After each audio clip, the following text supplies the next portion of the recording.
Assalamualaikum warahmatullahi wabarakatuh. Waalaikumsalam warahmatullahi Waalaikumsalam wabarakatuh. warahmatullahi wabarakatuh. Perkenalkan, nama saya Sri Arini dengan NIM 122150106 yang akan menjadi moderator pada presentasi kali ini. Kami dari kelompok 6 membahas mengenai batuan piroklastik yang beranggotakan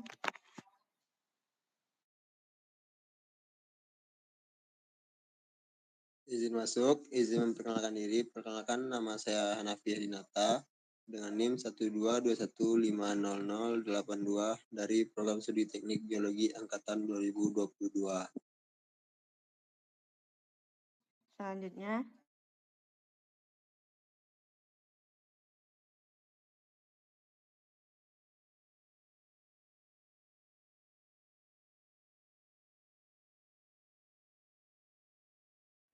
selanjutnya.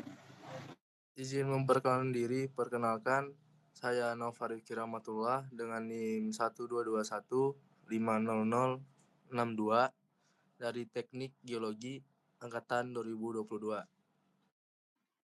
Selanjutnya, Izin masuk semuanya, perkenalkan. Nama saya Muhammad Isnaindi Hopanza dengan NIM 122150092 dari Teknik Geologi Angkatan 2022. selanjutnya, Izin masuk semuanya. Saya Destani Pratama dengan NIM 122150044 dari Teknik Geologi Angkatan 2022.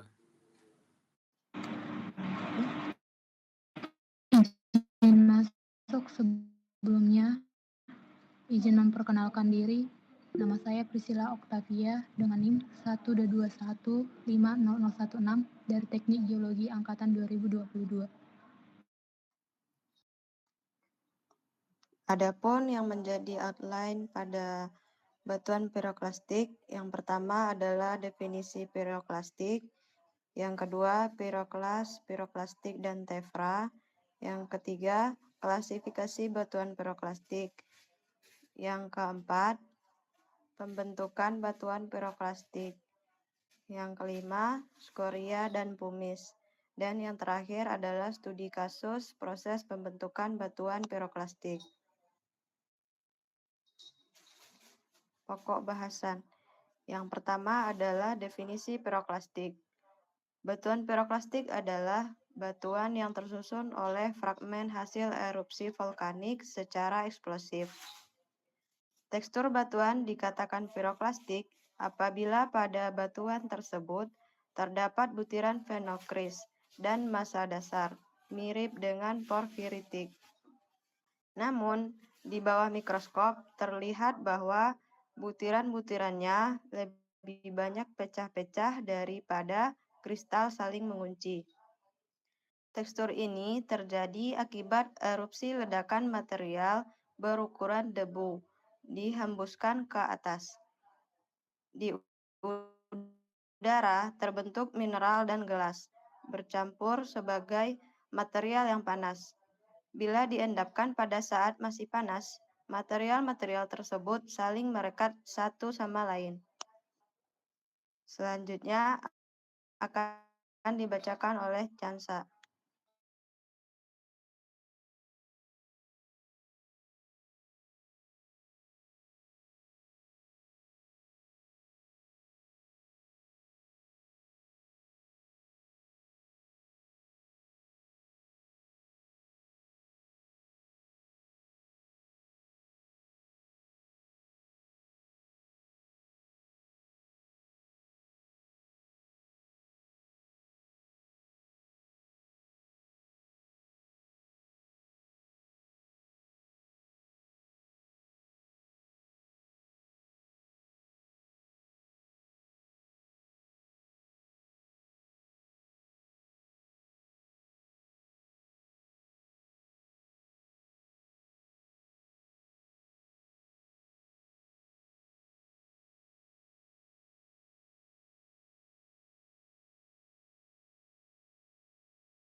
Selanjutnya, klasifikasi batuan piroklastik berdasarkan ukuran butirnya menurut Smith pada tahun 1981, di mana ukuran kelas atau pecahan 1/16 mm, maka piroklas berukuran butir debu as halus dengan endapan piroklastik non-konsolidasi tefra debu as halus dan endapan piroklastik terkonsolidasi atau batuan piroklastik tuf halus.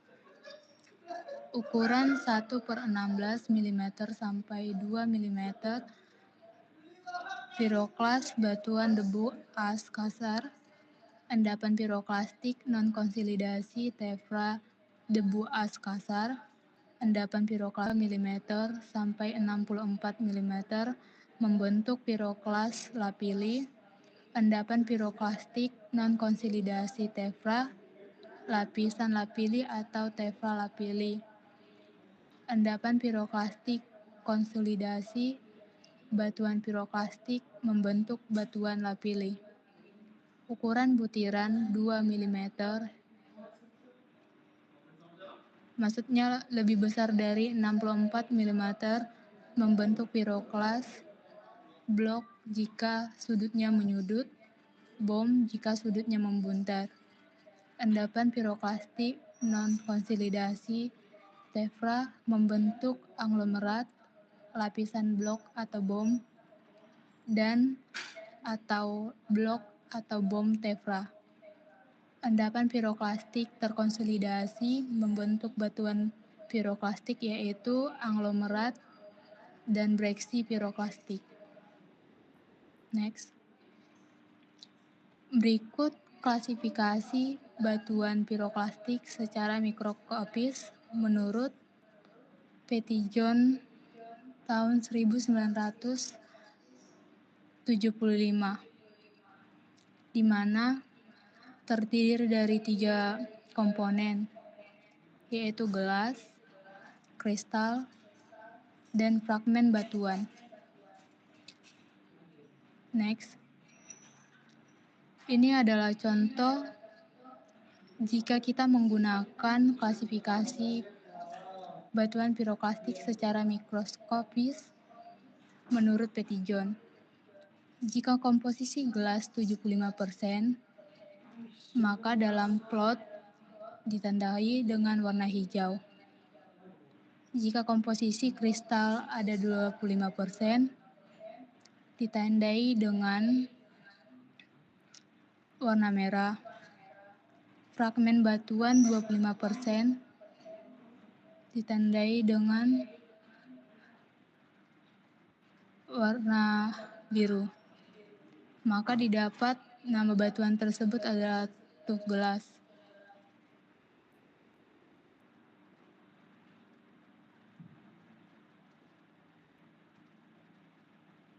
Baik, izin masuk. Di sini saya akan menjelaskan jenis-jenis pembentukan batuan piroklastik. Yang dimana yang pertama itu ada val atau piroklastik jatuhan. Terbentuk akibat material vulkanik yang dilemparkan ke atmosfer dan jatuh kembali ke permukaan karena gravitasi.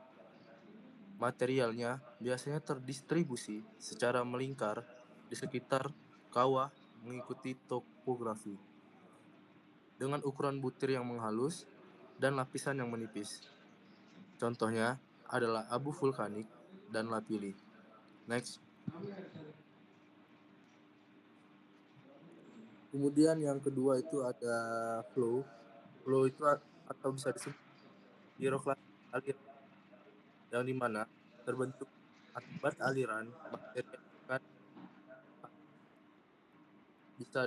bisa contoh panas aliran piroklastik yang bergerak cepat menuruni lereng gunung dengan sebaran yang tidak merata dan menebal di bagian lembah.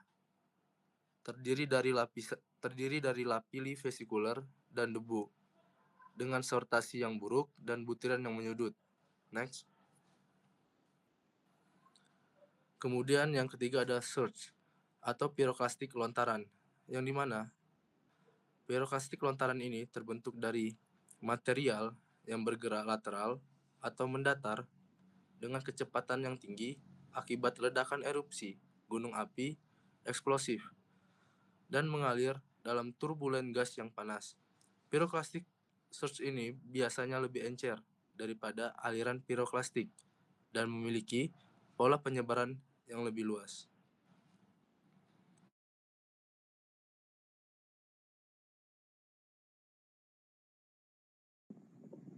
Selanjutnya adalah perbedaan skoria dan pumice. Skoria memiliki kandungan mafic atau intermediate. Ejeksi vesikular berwarna hitam kecoklatan atau merah gelap dari magma basaltik dan andesit terbentuk dari gas terlarut yang kaya akan magma, terdiri dari pecahan kaca vulkanik dan beberapa kristal mineral. Secara petrografi, skoria cenderung memiliki mineral mafic seperti olivin dan piroksen berwarna gelap. Selanjutnya adalah pumice. Pumice adalah tekstur batuan piroklastik di mana hadirnya aliran berbentuk irregular dan berserat-serat, dan juga gelas vulkanik yang sangat vesikuler, ejekta vesikuler magma, intermediate hingga silika, termasuk riolit, trakit, dan ponolit. Biasanya berwarna terang, berkisar dari putih, kekuningan, abu-abu, abu-abu coklat, dan merah kusam.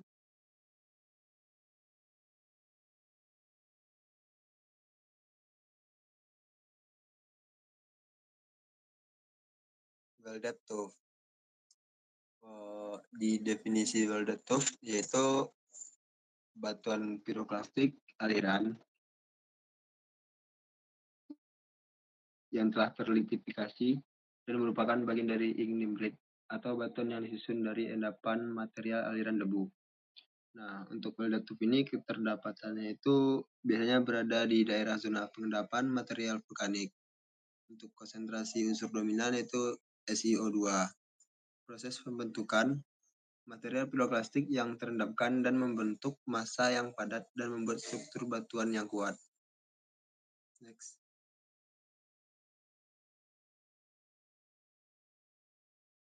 Likely compact tuff.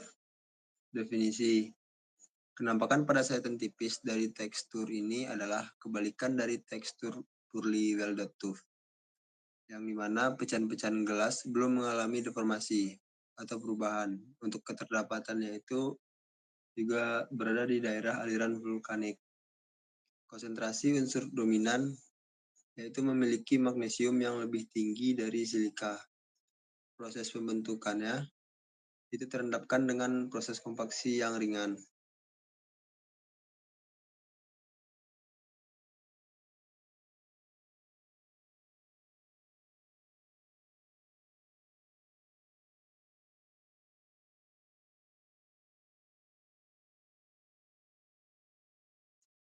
Mungkin izin menambahkan di bagian skoria dan pumice tadi.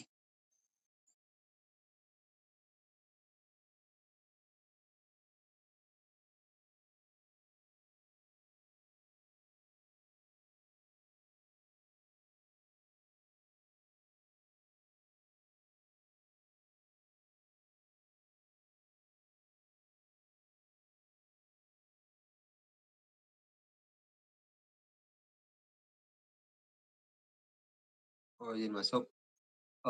Untuk pumice dan skoria itu memiliki perbedaan yang signifikan dalam spektrografi dan komposisi kimia. Pumice memiliki kandungan SiO2 yang lebih tinggi, yaitu antara 60-64%, serta struktur vesikular dengan fenokris seperti piroksen, plagioklas, dan biotit. Nah, sebaliknya, skoria itu mengandung SiO2 lebih rendah, sekitar 49-50%, dengan fenokris, plagioklas, olivin, dan piroksen yang memiliki tekstur hialopitik. Nah, perbedaan ini menunjukkan bahwa kedua jenis batuan tersebut berasal dari magma yang berbeda dan mengalami proses diferensiasi yang berbeda pula.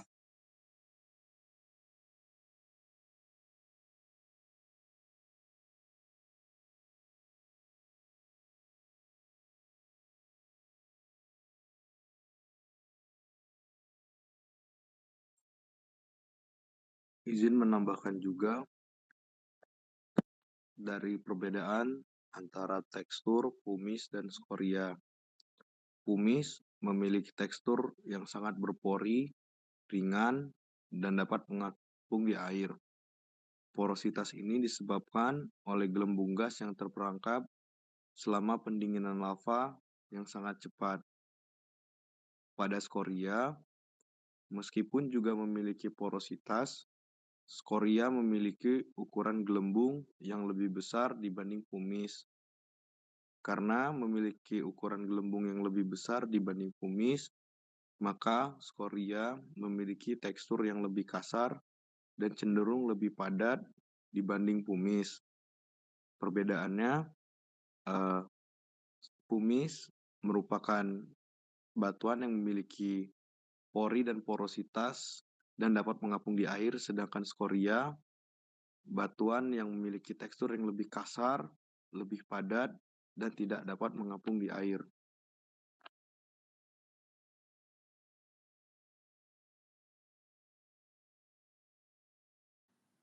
Kemudian berikut terdapat singkapan batuan piroklastik di Kecamatan Kedamaian dekat perumahan Alam Surya Residence. Singkapan ini didominasi oleh litologi batuan piroklastik berupa endapan ignimbrite yang terlelaskan atau woldite ignimbrite berupa tuf berwarna coklat cerah, memiliki struktur kekar kolom dengan kemiringan panjang 30 derajat, sangat kompak dan tidak mudah pecah. Terdapat juga lapisan gelas vulkanik yang terjadi saat proses aliran. Pada batuan piroklastik, gelas vulkanik tersebut dijumpai berlapis tipis pada batuan tuf. Tuf terbentuk dari material piroklastik hasil letusan gunung api yang terendapkan dan kemudian mengalami litifikasi. Menurut Surono, tahun 2004, tuf yang ditemukan di lokasi ini mungkin berasal dari fase letusan eksplosif gunung api yang berada di sekitar wilayah Lampung, seperti Gunung Betung atau sistem vulkanik lainnya yang pernah aktif di masa lalu. Material piroklastik berupa abu vulkanik atau lapilli yang diendapkan melalui mekanisme jatuhan piroklastik atau aliran piroklastik. Selanjutnya, mengalami kompaksi dan sementasi oleh larutan mineral, membentuk singkapan tuf.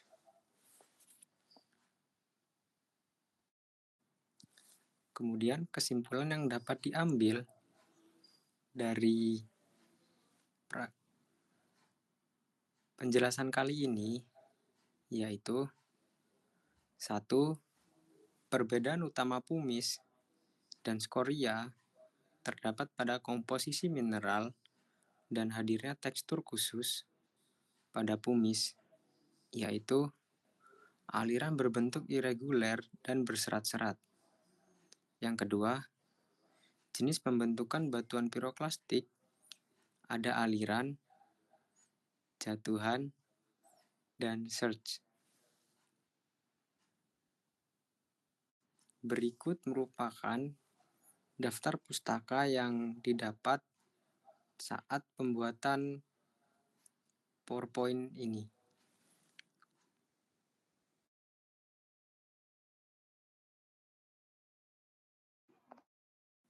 Terima kasih. Baiklah, mungkin hanya sekian hasil presentasi dan hasil diskusi kami. Apabila ada kesalahan, kami memohon maaf. Atas perhatiannya, saya selaku moderator mengucapkan terima kasih. Assalamualaikum warahmatullahi wabarakatuh. Waalaikumsalam warahmatullahi wabarakatuh.